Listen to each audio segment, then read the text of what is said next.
Hi friends, welcome to our channel. NTR అన్న దేవరా మూవీలో villain భయ్య అసలు ఊహించుకుని మతిపోతుంది. ఆ విలన్ ఎవరో చెప్పే ముందు మన ఛానల్కి ఎవరైనా ఫస్ట్ టైం వదిలేసి సబ్స్క్రైబ్ చేసుకోండి. సబ్స్క్రైబ్ చేసుకుంటే నేను చేసే ప్రతి వీడియో మీకు ఫర్దర్గా వస్తూనే ఉంటాయి. ఇక వీడియో అయితే ఎంటర్ అవుతుంది భయ్య. ఇక ప్రశాంత్ నీల్ మరియు మన ఎన్టీఆర్ అన్న కాంబినేషన్లో ఎన్టీఆర్ 31 మూవీ అయితే వస్తుంది భయ్య. ఈ మూవీకి డ్రాగన్ అని అలా చాలా అంటే కొన్ని ఇంట్రెస్టింగ్ పేర్లు అయితే పెడుతున్నారు.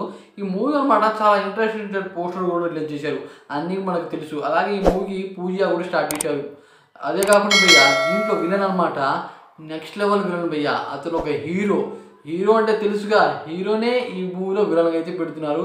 ఆయన ఎవరో కాదు భయ్య, బాలీవుడ్ హీరో, నమ్మలేని హీరో అనమాట. టైగర్ అన్న అయితే ఈ మూవీలో విలన్గా అయితే వస్తున్నాడు భయ్య. ప్రశాంత్ నీల్ కాంబినేషన్లో ఎన్టీఆర్ మూవీలో అనమాట విలన్ రోల్లో అయితే చేస్తున్నారు. ఆయన గురించి తెలుసుగా, ఆయన బాడీ ఎలా ఉంటుందో తెలుసుగా. అంత పెద్ద యాక్టర్ ఈ మూవీలో విలన్గా చేస్తున్నాడంటే అసలు అది నెక్స్ట్ లెవెల్. అది కాకుండా ఇది ఎన్టీఆర్ అన్న మూవీ.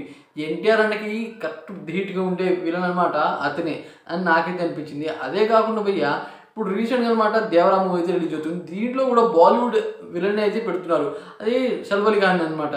అదే కాకుండా ఈ మూవీలో కూడా బాలీవుడ్ హీరోనే పెడుతున్నారు విలన్గా. వామ్మో, ఎన్టీఆర్ అన్నకి అసలు నెక్స్ట్ లెవెల్ ఫాలోయింగ్ ఉందని అని చెప్పాలి.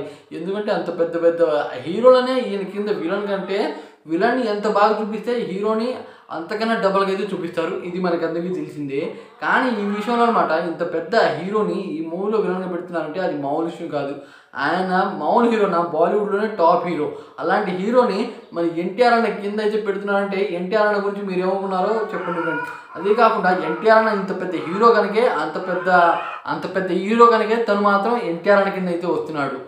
వీళ్ళ మూవీ అనమాట అక్టోబర్లో అయితే స్టార్ట్ అవుతుంది. స్టార్ట్ అయ్యాక కనీసం 1 ఇయర్ అయినా పడుతుంది. ఆ ఇయర్లోనే అన్నమాట ఇంత పెద్ద మూవీ, 2 ఇయర్లు కూడా పెట్టవచ్చు. 2 సంవత్సరాలు పట్టినా అది అంత విషయం కాదు, ఎందుకంటే అంత పెద్ద మూవీ కనుక. అదే కాకుండా ఆ మూవీకి చాలా మూవీస్ కనెక్షన్ అని చెప్తున్నారు. అలాగే సలార్ మూవీకి, అలాగే కేజీఎఫ్ మూవీకి, ఇంత పెద్ద సినిమాలకి కాంబినేషన్ ఉంటుందని చెప్తున్నారు భయ్య. ఏదో చూడాలి మరి. కానీ ఇంత పెద్ద విలన్ అంటే వామ్మో అరాచకం నాకైతే అనిపించింది.